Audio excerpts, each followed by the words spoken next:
Hello students, welcome back to civil knowledge YouTube channel. So ఈ వీడియోలో మనం last క్లాస్లో వచ్చేసి డిజైన్ చూసాం కదా, షియర్ డిజైన్. సో దానికి సంబంధించి ప్రాబ్లమ్స్ అనేవి సాల్వ్ చేయబోతున్నాం. సో ఫస్ట్ వచ్చేసి కొంచెం చిన్న ప్రాబ్లం అనేది సాల్వ్ చేస్తాం మనం. This is not SA question. So ఇదైతే మనకి ఎస్ఏ క్వశ్చన్ కాదు, కాకపోతే ఒక 5 మార్క్స్ అలా అడిగేదానికి ఛాన్స్. అంటే ఎస్ఏ క్వశ్చన్లో పార్ట్ ఏబీలు అడుగుతారు కదా, దాంట్లో ఏలాగా అట్లా అడిగేదానికి ఛాన్స్ ఉంది. సో ఈ వీడియోలోనే మనం సెకండ్ ప్రాబ్లం చేస్తాము. అది వచ్చేసి మనకి వెరీ వెరీ ఇంపార్టెంట్ అనమాట ఎగ్జామ్ పాయింట్ ఆఫ్ వ్యూకి, ఎస్ఏ క్వశ్చన్కి. ఓకే, సో ఫస్ట్ ఈ షార్ట్ క్వశ్చన్ చూద్దాం, ఎందుకంటే ఫస్ట్ క్వశ్చన్ కాబట్టి కొంచెం ఈజీగా చూసి నెక్స్ట్ క్వశ్చన్ వచ్చేసి మనం ఎస్ఏ క్వశ్చన్ అనేది చూద్దాం. సో ఇక్కడ ఫస్ట్ మనకి ఏమి ఇచ్చారంటే, calculate the spacing of 2-legged 8 mm dia vertical stirrups. So ఇక్కడ 2-legged 8 mm dia vertical stirrups ఇచ్చారు. అంటే ఇక్కడ మీకు ఒకటి తెలియాలన్నమాట. 2-legged 3-legged అంటే ఏంటి అంటే, స్టిరప్స్ ఎలా ఉంటాయి మనకు మామూలుగా జనరల్గా చూసుకుంటే ఈ విధంగా ఉంటాయి, అంతేనా? సో ఇక్కడ మనకి ఎన్ని లెగ్స్ ఉన్నాయంటే వర్టికల్గా మనకి ఎన్ని అయితే ఉన్నాయో మనకి ఇక్కడ ఒక స్టిరప్లో మనకి ఎన్నైతే వర్టికల్ డైరెక్షన్లో బార్ ఉంటుందో దాన్ని మనం ఇదొక లెగ్ అంటాం. ఓకే, వీటన్నిటిని మనం 2 legs, these are 2-legged stirrups. So ఇదే మనకి 2-legged స్టిరప్ అంటే. సో జనరల్గా ఇవే మనం ఎక్కువగా చూస్తూ ఉంటాం బీమ్స్లో. నెక్స్ట్ అలా కాకుండా మనకి ఈ విధంగా ఉంది అనుకోండి,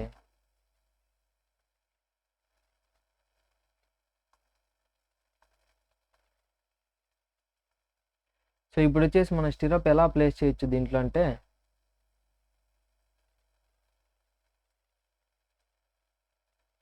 సో ఒకటేమో దీనికంతా ఒకటి స్టిరప్, నెక్స్ట్ ఇంకొకటేమో ఈ విధంగా ప్రొవైడ్ చేయొచ్చు. అప్పుడు ఎన్ని బార్స్ ఉన్నాయి, ఎన్ని లెగ్స్ ఉన్నాయి మనకి? 1 2 3 4. ఇది వచ్చేసి మనకి ఒక కాలము లేదా బీమ్ అని అనుకుంటే మనం ఈ విధంగా చూసుకుంటే ఇప్పుడు ఎన్ని ఉన్నాయి మనకంటే ఇక్కడ టోటల్గా 1 2 3 4 లెగ్స్ ఉన్నాయన్నమాట. సో ఈ విధంగా మనకి లెగ్స్ అనేటివి ఉంటాయన్నమాట స్టిరప్. అయితే జనరల్గా మనకి ఎక్కువగా యూజ్ చేసేది ప్రాబ్లమ్స్లో మనకు వచ్చేది కూడా ఆల్మోస్ట్ 99% మనకి ఏమొస్తాయి, 2-legged స్టిరప్సే వస్తాయి. అయితే మనం 2-legged స్టిరప్స్ అన్నప్పుడు దీనికి నార్మల్గా స్పెషాలిటీ అంటే, ఇక్కడ ఏరియా కనుక్కుంటాం మనం. ఏరియా ఆఫ్ మనకి ఇంతకుముందు వీడియోలో మీరు చూసినట్టయితే అన్ని ఫార్ములాస్లో ఎస్వి స్పేసింగ్ కనుక్కునేటప్పుడు, స్పేసింగ్ ఆఫ్ వర్టికల్ స్టిరప్స్ కనుక్కునేటప్పుడు ఏఎస్వి అని వచ్చింది. ఏఎస్వి అంటే ఏంది? Area of vertical stirrup. So ASV అంటే area of vertical stirrup. So ఆ ఏఎస్వి కనుక్కోవాలనుకోండి, ఇక్కడ ఫార్ములా ఏంటి? మామూలుగా area of steel reinforcement area circular dia కాబట్టి ఎప్పుడు సర్క్యులర్ షేప్లో ఉంటాయి స్టీల్ బార్స్, కాబట్టి πd²/4 వేస్తాం, అంతే కదా ఏరియాకి. బట్ ఇక్కడ 2-legged కాబట్టి ఇదొకటి 2 లెగ్స్ ఉన్నాయి కాబట్టి 2 ఇంటూ వేయాలి. అదే 3-legged అయితే 3, 4 లెగ్స్ అయితే 4 ఇంటూ. సో ఆ విధంగా మనం ఎన్ని లెగ్స్ ఉంటే అన్ని మల్టిప్లై చేయాలి ఆ నెంబర్తో. ఓకే, ఏరియా కనుక్కునేటప్పుడు, ఏఎస్వి కనుక్కునేటప్పుడు. ఓకే, సో ఈ విషయం బాగా గుర్తుపెట్టుకోండి. నెక్స్ట్ డయామీటర్ ఆఫ్ స్టిరప్ ఎంత ఇచ్చారు? 8 mm. సో ఇక్కడ చూసినట్టయితే జనరల్గా స్టిరప్స్ బార్స్కి చుట్టూ మనం చుట్టాం కదా షియర్ రీఇన్ఫోర్స్మెంట్ కోసం. సో అవి వచ్చేసి జనరల్గా 8 mm, 6 mm, 10 mm, మ్యాక్సిమం అంటే 12 mm అలా ఉంటాయన్నమాట. ఓకే, మా నార్మల్ బిల్డింగ్స్కి అంతకంటే ఎక్కువ ఉండవు ఆల్మోస్ట్. ఓకే, జనరల్గా అయితే 8 mm, 10 mm, 12 mm కూడా రేర్ అనమాట. మరి హెవీ డిజైన్ అయితే 12 mm స్టిరప్స్ అనేవి వస్తాయి. నెక్స్ట్ సో వర్టికల్ స్టిరప్స్ అన్నారు, as per minimum shear reinforcement అన్నారు. అంటే ఇక్కడ స్పేసింగ్ కనుక్కోమన్నారు కదా, అంటే ఎస్వి కనుక్కోమన్నారు. కండిషన్ ఏమి ఇచ్చా మనకి? As per minimum shear reinforcement. So minimum shear reinforcement కండిషన్లో మనం స్పేసింగ్ కనుక్కోమన్నారు. మనం చెప్పుకున్నాం లాస్ట్ వీడియోలో మినిమం షియర్ రీఇన్ఫోర్స్మెంట్ కండిషన్ ఏంది అనేది చెప్పుకున్నాం. సో లాస్ట్ వీడియోలో మనం క్లియర్గా షియర్ డిజైన్ చెప్పుకున్నాం అనమాట. ఎవరికైనా ఈ వీడియో అర్థం కాలేదు అంటే దాని మీనింగ్ ఏమి, లాస్ట్ వీడియో చూడలేదని అర్థం. లాస్ట్ వీడియో చూస్తే ఈ వీడియో మీకు చాలా క్లియర్గా ఉంటుంది కాబట్టి ఫస్ట్ ఆ వీడియో చూడండి మర్చిపోకుండా. Okay, next so for a beam ఇచ్చారు మనకి, దాని యొక్క విడ్త్ ఎంత? 350 mm అండ్ ఓవరాల్ డెప్త్ వచ్చి 500 mm ఇచ్చారు. కానీ మన ఓవరాల్ డెప్త్ యూజ్ చేస్తామా ప్రాబ్లమ్స్లో, బీమ్స్లో? ఇక్కడ ఎప్పుడు కూడా ఎఫెక్టివ్ డెప్త్ యూజ్ చేస్తాం. సో కాబట్టి మనకి ఎఫెక్టివ్ డెప్త్ కావాలంటే ఓవరాల్ డెప్త్లో నుంచి మనం ఏం తీసేయాలి? ఎఫెక్టివ్ కవర్ తీసేయాలి. అందుకే మనకి ఎఫెక్టివ్ కవర్ ఇచ్చినారు. దీంట్లో ఎంత? 35 mm. Okay, so FE 415 bars అనేటివి యూజ్ చేయమని చెప్పారు మనకి. ఓకే, సో ఇక్కడ చూసినట్టయితే మనం ఫస్ట్ గివెన్ డేటా రాద్దాం యాజ్ యూజువల్గా. సో గివెన్ డేటాలో మనకి ఏమి ఇచ్చారు ఫస్ట్ అని అంటే 2-legged 8 mm dia stirrups. So diameter of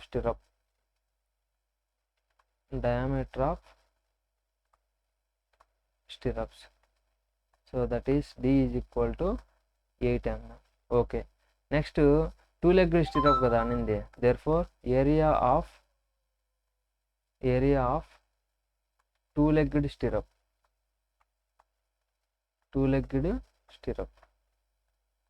that is ASV. మనం దాన్ని ASV అని పిలుస్తాం, area of vertical stir up. That is equal 2 legs కాబట్టి 2 ఇంటూ, సో ఈ బార్ అనేది ఎలా ఉంటుంది మనకి సర్క్యులర్ షేప్ అంటే డయామీటర్ కాబట్టి πd² by 4. So 2 into diameter of stir up ఎంత ఇచ్చారు మనకి 8 mm కాబట్టి 8² బై 4. సో చేస్తే మనకి ఎంత వస్తుంది అంటే 2 into 5 into 8² by 4 100.53 mm square. ఇది మనకు వచ్చిన ASV, area of vertical stir up. Next వచ్చేసి మనకి ఏమి ఇచ్చారు ఇక్కడ బీమ్ యొక్క width. So width of beam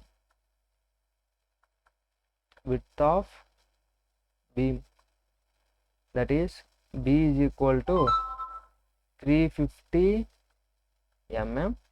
Next overall depth of beam is denoted by capital T. అసలు ఈ ఓవరాల్ డెప్త్ అంటే ఏమి, ఎఫెక్టివ్ డెప్త్ అంటే ఏమి, ఇవి కూడా మీకు ఇంకా తెలియలేదంటే మీరు అసలు ఫస్ట్ యూనిట్ చూడలేదని అర్థం. ఎందుకంటే దాంట్లో మనకు అన్నీ వస్తాయన్నమాట. ఎఫెక్టివ్ డెప్త్ అంటే ఏమి, ఓవరాల్ డెప్త్ అంటే ఏమి, బేసిక్స్ అంతా. సో ప్రతి ఒక్క వీడియోలో మనం బేసిక్స్తో పాటు కవర్ చేయాలంటే ఒక్కొక్క వీడియో చిన్న ప్రాబ్లం కూడా 1 hour అయిపోతుంది. సో కాబట్టి పాసిబుల్ కాదు. కాబట్టి సో మీరు ఇప్పుడు నేర్చుకోవాలి అని అనుకుంటే సో ఫస్ట్ నుంచి చూశారంటే కనీసం ఇంట్రొడక్షన్ క్లాస్ అవి అప్పుడు మీకు అర్థమవుతుంది. So overall depth is equal to మనకి ఎంత ఇచ్చారు 500 mm. సో నెక్స్ట్ మనకి ఎఫెక్టివ్ కవర్ ఇచ్చారు, సో దాన్ని మనం D' అనుకున్నాం. Effective cover that is D'. ఎంత ఇచ్చారు 35 mm. సో అయితే ఎఫెక్టివ్ కవర్ ఇచ్చిన తర్వాత మనం ఎక్కడా కూడా ప్రాబ్లంలో ఎక్కడా కూడా మనం ఓవరాల్ డెప్త్ యూజ్ చేయం. అన్ని చోట్ల ఏం యూజ్ చేస్తాం మనం ఎఫెక్టివ్ డెప్తే యూజ్ చేస్తాం. సో కాబట్టి effective depth that is denoted by small d. Okay, that is equal to ఇక్కడ మనం డయామీటర్ కూడా స్మాల్ dనే పెట్టినాం. సో మీరు కావాలంటే దాన్ని చేంజ్ చేసుకోవచ్చు, పై పెట్టుకోవచ్చు. ఓకే, ఏం ప్రాబ్లం ఏమీ లేదు. నెక్స్ట్ సో ఎఫెక్టివ్ డెప్త్ డీకి మనకి కావాలంటే ఏం చేయాలి, మనం ఓవరాల్ డెప్త్లో నుంచి ఎఫెక్టివ్ కవర్ తీసేయాలి. ఓవరాల్ డెప్త్ ఎంత 500 మైనస్ ఎఫెక్టివ్ కవర్ వచ్చి 35. సో మనకి ఎంత వస్తుంది 500 నుంచి 35 తీస్తే 465 mm. ఓకే, నెక్స్ట్ ఇంకా ఏమి ఇచ్చారు మనకి. So FE 415 bars are used అన్నాడు. So for FE 415 bars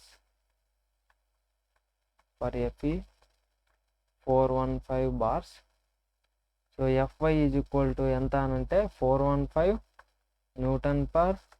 Nm/mm². So ఇప్పుడు మనం మినిమం షియర్ రీఇన్ఫోర్స్మెంట్ అనేది డిజైన్ చేయమన్నారు. So minimum shear reinforcement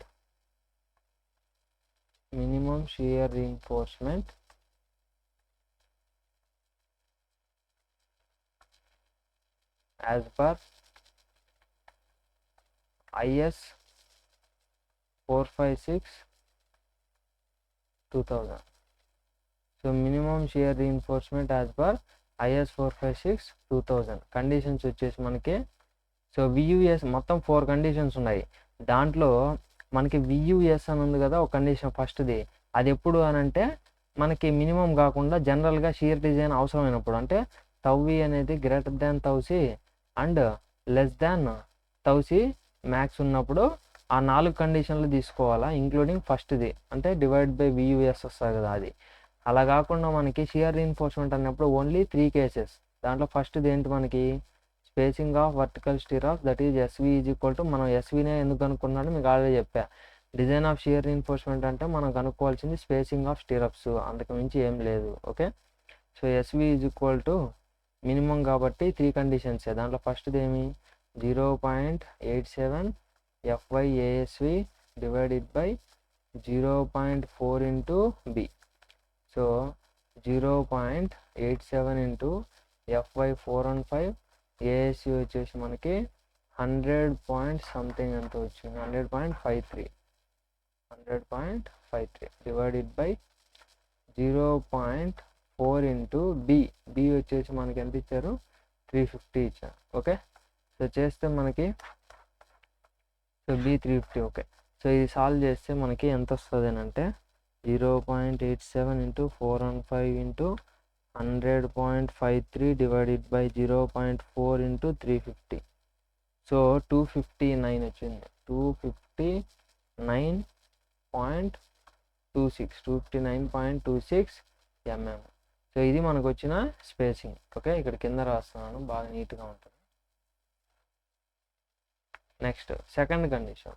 so second condition ఏం మనకి SV is equal to 0.75 into D, 0.75 into D.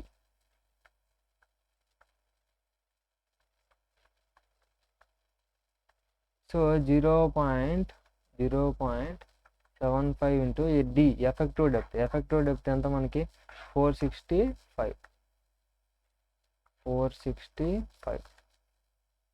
So 0.75 into 465 that is 348.75 mm. Last and final SV is equal to 300 mm. So మనం ఏం తీసుకోవాలా అంటే minimum of these 3 values. Okay, so therefore adopt a spacing of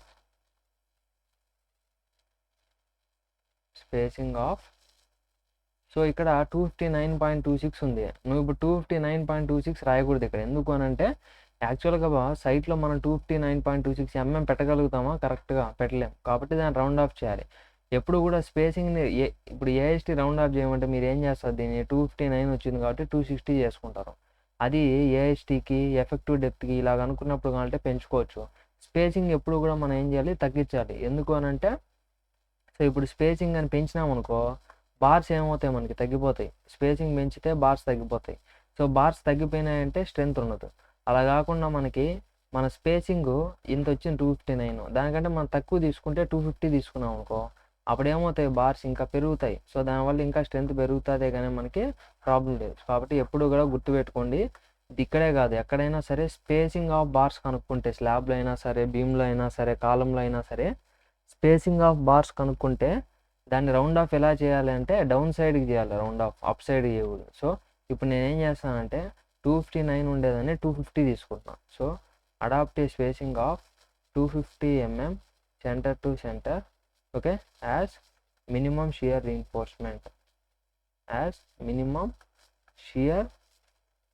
reinforcement. So ఇది మనకు అడిగిన question. Okay, ఇది just 5 marks question, SA question అయితే కాదు, సింపుల్గా చేయొచ్చు. ఓకే, నెక్స్ట్ ఇప్పుడు అసలైన మనం ఎస్ఏ క్వశ్చన్ అనేది చూడబోతాం అనమాట. So very very important. So చూడండి,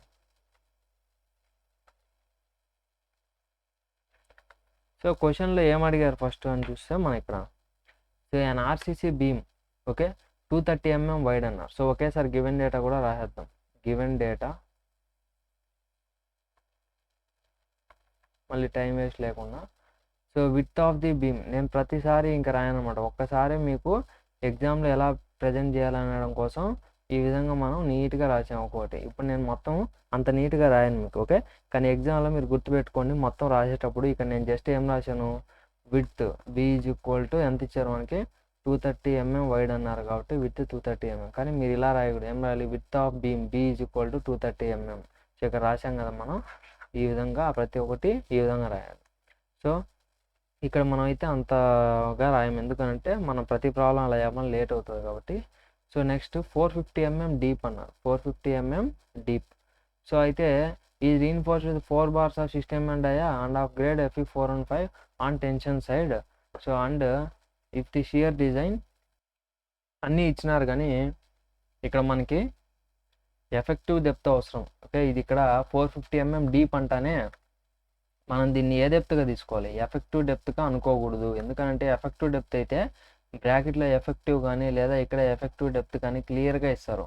జస్ట్ ఇక్కడ 450 mm డీప్ అన్నారంటే ఇది ఖచ్చితంగా ఏం డెప్త్, ఓవరాల్ డెప్త్ ఇచ్చారు కాబట్టి ఎఫెక్టివ్ కవర్ అనేది ఇచ్చినారా లేదా క్వశ్చన్లో చూడాలి. ఎఫెక్టివ్ కవర్ ఇలా కాబట్టి మనమే అజ్యూమ్ చేసుకోవాలి. ఓకే, సో నెక్స్ట్ ఇక్కడ ఏమి ఇచ్చారు, డీప్ అంటే ఏం డెప్త్, ఇది ఓవరాల్ డెప్త్. ఓకే, అన్లెస్ ఇక్కడ మనకి ఎఫెక్టివ్ అని చెప్పినంత వరకు ఇది ఏమవుతుంది, ఓవరాలే అవుతుంది. ఇక్కడ ఎఫెక్టివ్ అని ఉంటేనే అది ఎఫెక్టివ్ డెప్త్ అవుతుంది. Okay, overall depth that is capital D. ఎంత ఇచ్చారు మనకి, 450 mm. అయితే ఎఫెక్టివ్ కవర్ ఇలా కదా, అప్పుడు నేనేం చేస్తాను అంటే ఇక్కడ assume effective cover D dash is equal to, నేను ఎంత తీసుకుంటున్నాను అంటే ఇక్కడ 50 mm తీసుకుంటాను, 50 mm. So therefore effective depth of beam small D is equal to capital D minus D dash. Overall డెప్త్లో ఎఫెక్టివ్ కవర్ తీసేయాలి. Overall depth 450 minus effective cover 50. So చేస్తే ఎంత వచ్చింది మనకి, 400 mm. ఇది ఎఫెక్టివ్ డెప్త్. ఓకే, నెక్స్ట్ ఏమి ఇచ్చారు, is reinforced with 4 bars of 16 mm diameter. అంటే టెన్షన్ రీఇన్ఫోర్స్మెంట్ ఇచ్చారు మనకి, area of tension reinforcement that is AST is equal to ఎంత ఇచ్చారు మనకి, 4 bars of 16 mm డయా కాబట్టి 4 bars కాబట్టి 4 ఇంటూ ఒక 16 mm డయామీటర్ యొక్క బార్ ఏరియా ఎంత, 5d² by 4. సో డయామీటర్ ఎంత ఇచ్చారు మనకి, 16 కాబట్టి 516² by 4. సో ఇది చేస్తే మనకి ఎంత వస్తుంది ఆన్సర్ అంటే 4 × 5 × 16² by 4. So 804.247 mm². ఇది మనకు వచ్చిన ఏఎస్టీ. నెక్స్ట్ ఇక్కడ ఏఎస్టీ ఎందుకు ఇచ్చారు మనకి, సో ప్రాబ్లం చేసేటప్పుడు మీకే అర్థమవుతుంది, ఎందుకంటే పీటీ కనుక్కోవాలి మనం ఇక్కడ, పర్సంటేజ్ ఆఫ్ ఏఎస్టీ, అప్పుడు మనకు అవసరం అవుతుంది. Okay, next so and grade of Fe 415 on tension side. So grade of steel ఎంత ఇచ్చారు, Fe 415. సో కాబట్టి Fy ఎంత అవుతుంది మనకి, 415 Nm/mm². సో ఇదేంది Fy అంటే yield strength of steel. Okay, ఇక రాయాల yield strength of steel Fy = 415 Nm². Next if the design shear force is 60 kN, మనకి డిజైన్ షియర్ ఫోర్స్ ఇచ్చారు. So design shear force, so design shear force that is అదేంటది VU. Design shear force అంటే VU ఎంత ఇచ్చారు మనకి, 60 kN. That is equal to మనకి న్యూటన్స్లో కావాలంటే 60 × కిలో అంటే ఎంత, 1000. సో 60 × 1000 ఏమవుతుంది, 60,000 N. 60,000 N. ఇది మనకి ఇచ్చిన VU. కొన్నిసార్లు ప్రాబ్లంలు ఏం చేస్తారంటే మనకి యూడిఎల్ లెవెల్లో ఇస్తారనమాట, లేదా పాయింట్ లోడ్ ఇస్తారు, క్యాపిటల్ W. ఓకే, సో ఎప్పుడు అంటే మనకి VU ఇనప్పుడు డైరెక్ట్గా VU ఇవ్వకుండా యూడిఎల్ కానీ లేదా పాయింట్ లోడ్ కానీ W ఇస్తారు. ఓకే, బీమ్ వచ్చేసి సింప్లీ సపోర్టెడ్ అంటారు. అప్పుడు మనకి యూడిఎల్ ఇచ్చి సింప్లీ సపోర్టెడ్కి మ్యాక్సిమం షియర్ ఫార్ములా ఏంటి అని అంటే WL/2. అండ్ అలాగే పాయింట్ లోడ్ ఇచ్చి, సో పాయింట్ లోడ్ ఇచ్చేసి మ్యాక్సిమం షియర్ ఫార్ములా ఎంత అని అంటే W/2 సెంట్రల్ పాయింట్ లోడ్ అది కూడా. ఓకే, ఇది వచ్చేసి టోటల్ ఓవరాల్ స్పాన్లో యూడిఎల్ W ఉంటే అప్పుడు మనకి షియర్ ఫోర్స్ ఏమవుతుంది, WL/2 అవుతుంది. Okay, W × L/2. సో ఈ రెండు వాల్యూస్ అంటే గుర్తుపెట్టుకోవాలి. ఈ దేనికి ఫార్ములాస్, VUకి ఫార్ములాస్. ఎప్పుడు డైరెక్ట్గా VU ఇవ్వకుండా యూడిఎల్ కానీ పాయింట్ లోడ్ కానీ ఇస్తే అది కూడా సింప్లీ సపోర్టెడ్ బీమ్ అంటే. ఓకే, నెక్స్ట్ సో ఇప్పుడు దాని తర్వాత వచ్చేసి ఇది మళ్ళీ మనకి డిజైన్ చేసేటప్పుడు వస్తుంది. అంటే ఈ ప్రాబ్లం ఒకటే కాదు, లాస్ట్ మనకి ఇంకా పెద్ద ఎస్ఏ క్వశ్చన్ ఒకటి ఉంది. అదేంటంటే కంప్లీట్గా ఫస్ట్ యూనిట్లో మనం డిజైన్ ఆఫ్ బీమ్స్ చేసాం కదా, ఆ డిజైన్ ఆఫ్ బీమ్స్లోనే ఇంక్లూడింగ్ షియర్ చేయాలన్నమాట. ఓకే, అది కూడా ఒక model question important, very very important. దీనికంటే చాలా పెద్దది వస్తుంది ఆ క్వశ్చన్. ఓకే, నెక్స్ట్ ఇంకేమి ఇచ్చారు క్వశ్చన్లో మనకి? Design the shear reinforcement consisting only vertical stirrups. Vertical stirrups మాత్రమే కన్సిడర్ చేయమన్నారు, డిజైన్ షియర్ రీఇన్ఫోర్స్మెంట్ అన్నారు. So the grade of concrete used is M20. So M20 concrete అన్నారు కాబట్టి so FCK is equal to ఏం మనకి 20 Nm/mm², M20 కాంక్రీట్కి. ఓకే, సో ఇప్పుడు first step as యూజువల్గా మనం ఏం చెప్పినామంటే VU ఇచ్చేసారు గివెన్ డేటాలో.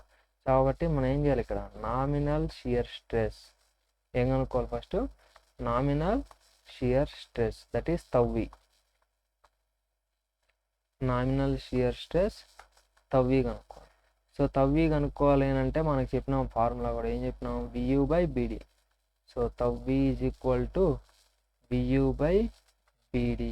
సో VU ఎంత మనకి? 60 kN, అంటే 60,000 N/BD. విడ్త్ ఎంత ఇచ్చారు మనకి? 230. డెప్త్ వచ్చేసి ఎఫెక్టివ్ డెప్త్ 400. సో 230 × 400. సో ఇది మనకి తవ్వి. ఎంత వచ్చింది తవ్వి అంటే 60,000 / 230 × 400. So 0.652. So this is the shear stress కాబట్టి Nm/mm². ఇది తవ్వి.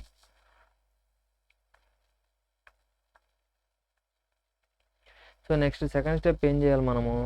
తౌసీ కనుక్కోవాలి. అంటే shear resistance of concrete. So shear resistance of concrete that is tau c. So tau c కనుక్కోవాలి అని అంటే మీకు ఏమని చెప్పాను? First table number 19 refer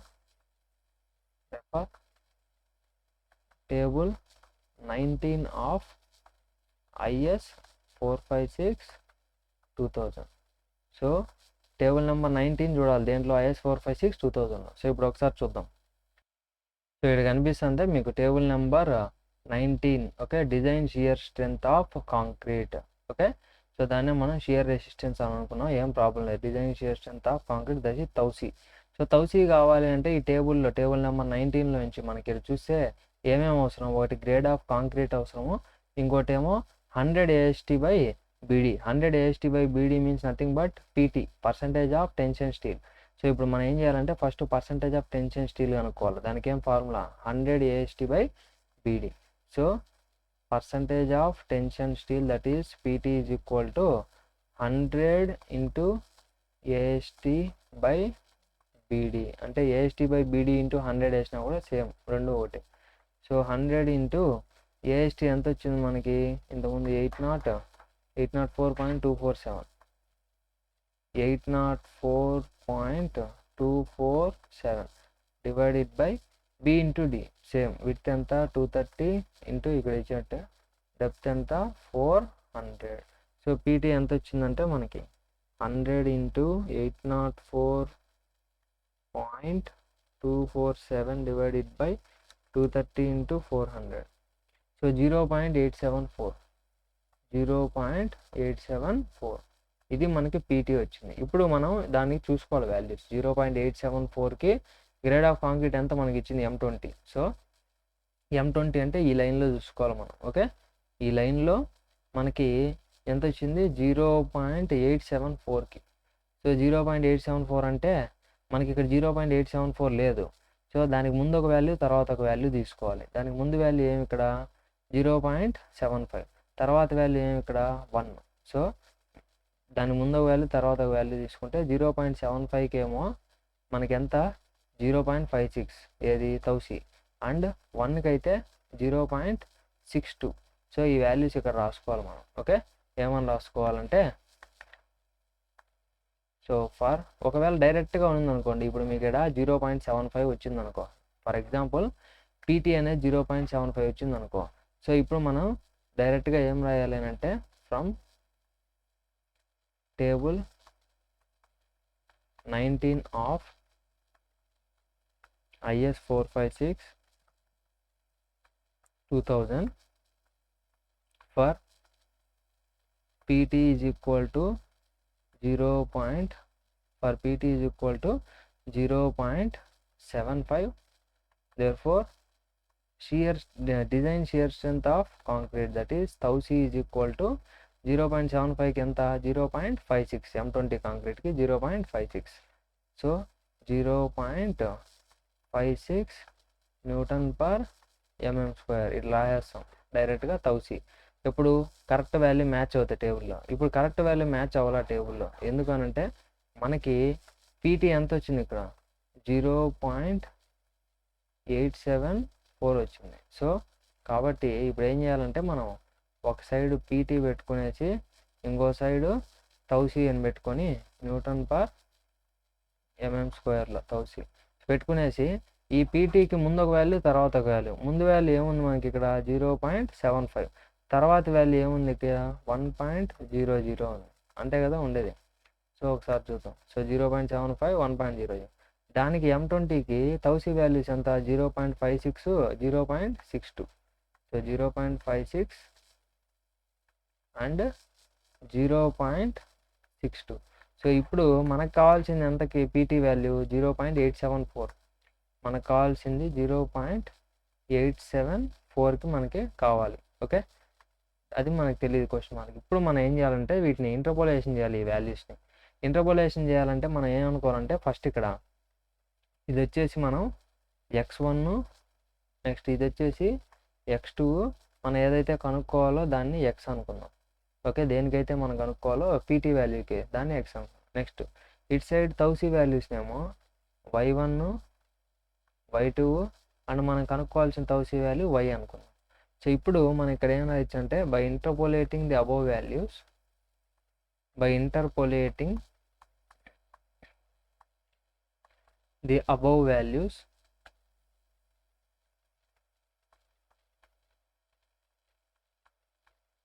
we get,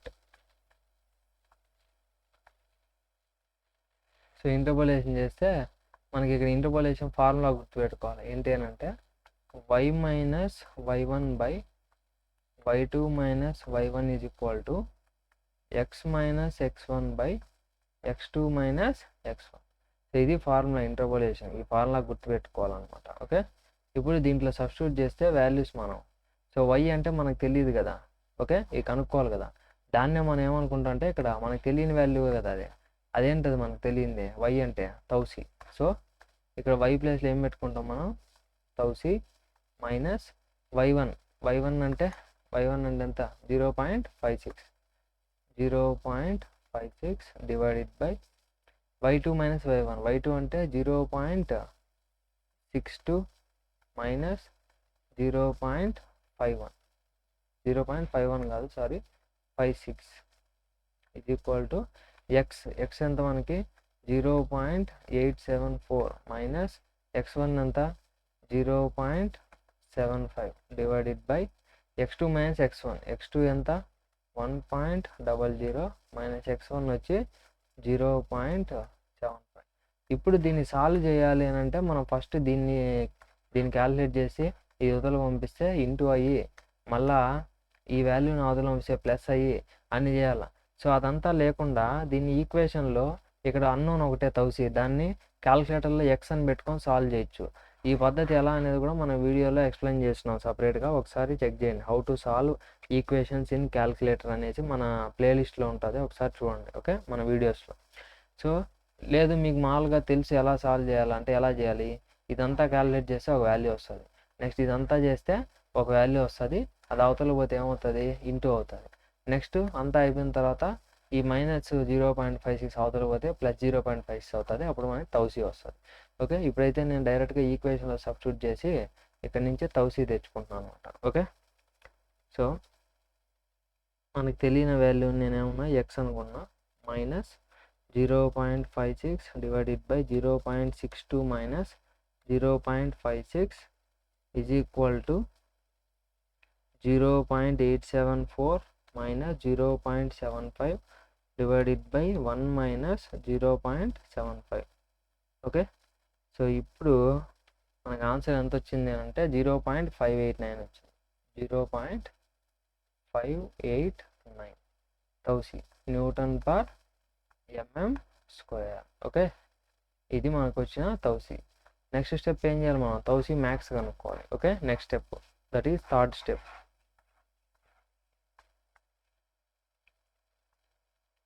so maximum design shear strength of concrete.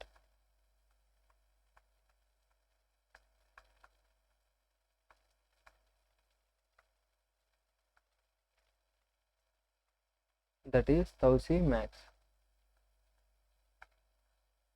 So ఇది ఎక్కడి నుంచి, టేబుల్ 20 నుంచి. ఓకే, దాని కిందనే టేబుల్ 20 ఉంటుంది మనకి, maximum shear stress in concrete. So అది దేన్ని బట్టి, ఓన్లీ గ్రేడ్ ఆఫ్ కాంక్రీట్ బట్టి ఉంటుంది అంతే. ఓకే, గ్రేడ్ ఆఫ్ కాంక్రీట్ ఎంత మనకి ఇక్కడ M20 కాబట్టి దానికి ఎంత 2.8. ఇవి కాంపిటేటివ్ ఎగ్జామ్ కూడా వెరీ వెరీ ఇంపార్టెంట్. సో ఈ వాల్యూ డైరెక్ట్గా అడుగుతారు. తౌసీ మ్యాక్స్ ఫర్ M25 అంటారు, కింద ఆప్షన్స్లో 2.5, 2.8, 3.1, 3.5 అంటారు, వాల్యూ అంతా 3.1. అలా మనం ఈ టేబుల్ని గుర్తుపెట్టేసుకోవాలి. సో ఇప్పుడైతే M20 కాంక్రీట్ కాబట్టి 2.8 Nm². సో ఇక్కడ రాయాల, from table 20 of IS 456/2000 for M20 grade concrete. For M20 grade concrete, therefore tausi max is equal to 2.8 Nm². So next step ఏమి మనకి, కంపారిజన్ చేయాలి. ఓకే, నెక్స్ట్ స్టెప్ ఏమి, compare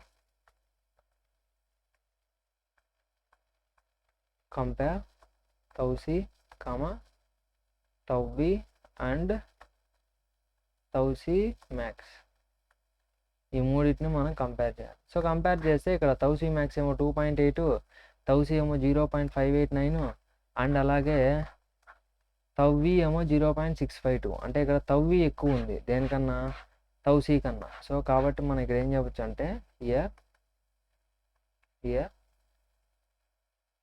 తవ్వి is greater than తౌసీ and తవ్వి 0.652 కదా, అది తౌసీ max 2.8 కదా. So తవ్వి ఈజ్ లెస్ దాన్ తౌసీ మ్యాక్స్. ఒకవేళ ఇక్కడ గ్రేటర్ దాన్ వచ్చి ఇక్కడ కూడా గ్రేటర్ దాన్ తౌసీ మ్యాక్స్ ఉన్నాను తవ్వి, ఇక్కడ రాసేయాలి, ఏం రాసేయాలి, the section should be redesign అని రాయాలి. ఓకే, లేదు ఒకవేళ ఇక్కడ తవ్వి అనేది లెస్ దాన్ తౌసీ వచ్చింది అనుకో, గ్రేటర్ దాన్ తౌసీ రాకుండా, అప్పుడు ఇక్కడ రాయాలి ఏం చేయాలి, as per IS 456/2000 minimum shear reinforcement should be provided అని రాసి, లాస్ట్ ప్రాబ్లంలో ఎలాగైతే మినిమం షియర్ రీఎన్ఫోర్స్ చేసామో మూడు కండిషన్స్ అదే విధంగా ఏడా చేయాలి. కానీ ఇప్పుడు ఈ కేసులో మనం ఏం చేయాలి, గ్రేటర్ దాన్ వచ్చింది అండ్ అలాగే ఇక్కడేమో లెస్ దాన్ తౌసీ మ్యాక్స్ ఉంది కాబట్టి therefore shear reinforcement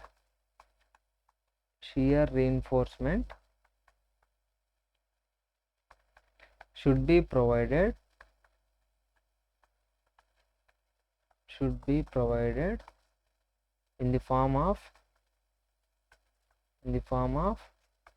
vertical stir up. ఎందుకు వర్టికల్ స్టిరప్స్ అంటే క్వశ్చన్లో మనకు అడిగినారు నీట్గా, వర్టికల్ స్టిరప్స్ మాత్రమే పెట్టండి అని. ఓకే, ఒకవేళ వాళ్ళు ఇంక్లైన్ స్టిరప్స్ అంటే ఇంక్లైన్ స్టిరప్స్ చేయాలి, లేదా బెంట్ అప్ బార్స్ అంటే బెంట్ అప్ బార్స్ మనం ఇక్కడ డిజైన్ చేయాలి. Okay, so first vertical stirrups మాత్రమే ఈ క్వశ్చన్లో అడిగారు. నెక్స్ట్ క్వశ్చన్స్లలో ఇంక్లైన్డ్ కానీ బెంట్ అప్ వస్తే చూద్దాం. ఈ క్వశ్చన్లో అయితే మనకి వర్టికల్ అడిగారు, ఎక్కువ కూడా 90% మన ప్రాబ్లమ్స్ వర్టికల్ స్టిరప్సే అడుగుతారు. ఓకే, సో వర్టికల్ స్టిరప్స్ చేయమన్నారు కాబట్టి వర్టికల్ స్టిరప్స్ చేయాలంటే మనకి స్టిరప్స్ ఎంత షియర్ తీసుకుంటాయో తెలియాలి ఫస్ట్. సో దాన్ని మనం ఏమంటాం, shear to be taken by stirrups that is equal to, దాన్ని ఏమన్నాం మనము, VUS అన్నాం. VUS is equal to VU minus VUC అన్నాం. Okay, VU is equal to ఎంత ఇచ్చారు మనకి, 60,000 ఇచ్చారు. ఎంత ఇచ్చారు, 60 కిలోన్యూటన్స్ అంటే 60,000 న్యూటన్స్. మైనస్ VUCకి ఏం ఫార్ములా అంటే, VUC అంటే ఏమి, shear force taken by concrete కదా. సో ఫోర్స్ కావాలంటే మనకి ఏం చేయాలి, స్ట్రెస్ ఇంటూ ఏరియా. సో ఏం stress, shear stress or shear strength of concrete into so దాని యొక్క area. So 1000 into BD. So ఇది మనం చేయాల్సిన. సో చేస్తే 60,000 మైనస్ 1000 ఎంత వచ్చింది మనకి, 1000 వాల్యూ 0.589. సో 0.589 ఇంటూ బి ఎంత 230 ఇంటూ డి ఎంత 400 ఈ ప్రాబ్లంలో. ఓకే, సో ఇది చేస్తే మనకి ఎంత వస్తుంది అంటే 60,000 minus 0.589 into 230 into 400. So 5812 newtons. So ఇంత షియర్కి మనం ఏం చేయాలి, ఇప్పుడు స్టిరప్స్ని డిజైన్ చేయాలి. సో ఇప్పుడు మనం హెడ్డింగ్ పెట్టాలి. Last final step, that is 5th step. ఏంటది? డిజైన్ ఆఫ్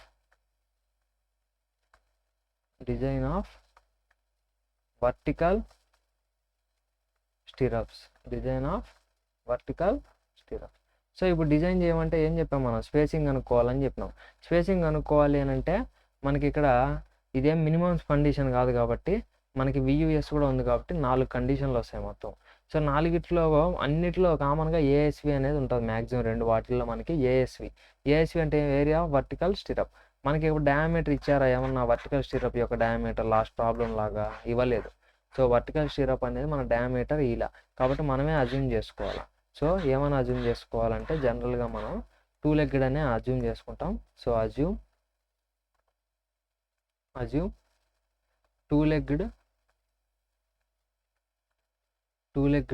సో 8 mm అనుకుంటున్నాను ఇక్కడ. 8 mm dia vertical stirrups.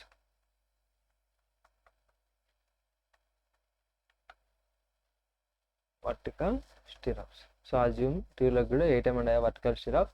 Therefore ASV area of vertical stir up is equal to 2 legged కాబట్టి 2 ఇంటూ, సో అదేం షేప్ మనకి? సర్క్యులర్ షేప్ డయామీటర్ అంటే. So కాబట్టి πd²/4 diameter అంతా 8²/4. So చేస్తే మనకి సేమ్ ఇంతకుముందులాగే 100 పాయింట్ సంథింగ్ అనేది వస్తుంది అనమాట. Okay, 5 into 8²/4. సో 100.53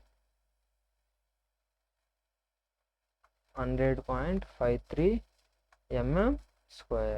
సో ఇది మనకి ఏఎస్వి అనమాట. ఇప్పుడు మనం ఫస్ట్ కండిషన్ స్పేసింగ్ ఆఫ్ స్టిరప్స్కి first condition, that is SV is equal to, so ఏం ఫార్ములా మనకి? 0.87 FY ASV into D by BUS. సో 0.87 ఇంటూ FY అంతా 415 ఇంటూ ASV వచ్చి 100.53 into D effective depth 400 divided by VUS ఎంత మనకి ఇక్కడ వచ్చింది? 5812 న్యూటన్స్. 5812 న్యూటన్స్. సో చేస్తే స్పేసింగ్ ఎంత వస్తుంది అంటే 0.87 into 415 into 100.53 into 400 divided by 5812 ఎంత వచ్చిందంటే 2498. So it is 400 divide by 5812 2498 వచ్చింది అనమాట ఆన్సర్. 0.02 ఇది నథింగ్ బట్ 2498 mm. సో ఇది మనకు వచ్చిన first spacing. Okay, next second one వచ్చేసి SV is equal to minimum condition ఏంటి? 0.87 FY ASV divided by 0.4 into B. So 0.87 into FY 415 into ASV. So ASV means 100.53 divided by 0.4 into B వచ్చి 230 mm. So చేస్తే 0.87 into 415 into 100.53 divide by 0.4 into 230 ఎంత వచ్చిందంటే 394.525 mm. ఇది second spacing. Next third spacing మనకు తెలుసు ఏంటి? 0.75 into D. So 0.75 into D ఎంత మనకి? 400. సో 0.75 ఇంటూ 400 ఎంత? 300. So 300 mm is the third spacing. Last and final condition for spacing is equal to 300 mm. 300 mm. So ఇప్పుడు మనం ఏం చేయాలి? సో టేక్ మినిమం వాల్యూ లేదా take least value. So therefore ఫైనల్గా మనం ఒక ఏదో తెలుసు మనకి ఇక్కడ అన్నిటికంటే ఏది లీస్ట్ 300 ఈ రెండు సేమ్ అంతా 300. సో 300 తక్కువ కాబట్టి అన్నిటికంటే so adopt two legged 8 mm dia vertical stirrups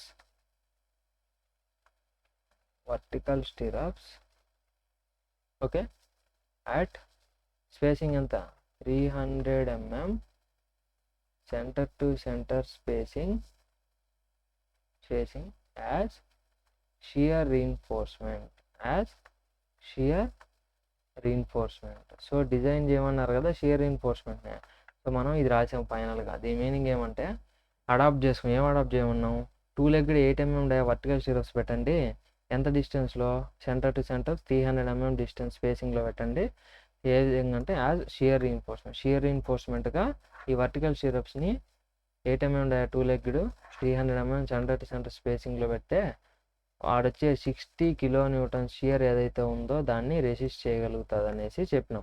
okay, so ఇది ఫైనల్గా షియర్ డిజైన్ అనమాట. నెక్స్ట్ మనం ఇంకా ఒక ప్రాబ్లం చేస్తాం అనమాట. అది ఇంకా చాలా పెద్ద ఎస్సే.